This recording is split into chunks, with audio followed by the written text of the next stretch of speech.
Arus elektrik yang mengalir dalam 1 liter elektrik T saat selepas switch ditutup diberi oleh I sama dengan 32 darab 4 kuasa negatif T. Berapa arus yang mengalir ketika switchnya ditutup? So, T sama dengan kosong. I ialah 32 darab 4 kuasa negatif kosong. 32 lah. Okay. So, 30 ampere. AMP.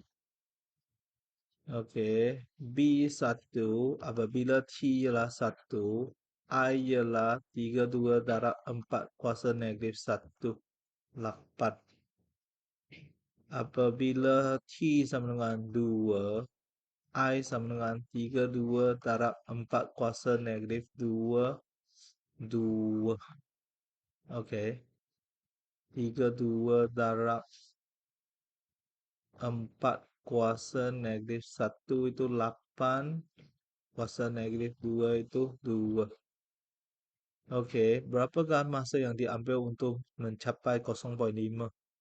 So, 0.5 ialah 3/2 darab 4 kuasa negatif T. Okey. So, dia akan jadi 3/2 bahagi dengan 4 kuasa T ialah 1/2. So, 4 kuasa T ialah 64 darab siram. Okey, yang ini ialah 32 darab 2. So, 4 kuasa T itu adalah 4 kuasa 3. T ialah 3. Okey. Kita tahu bahawa 4 16 64 4 kuasa 3. 4 kuasa 1. Okey. So, 3 saat. Saya tak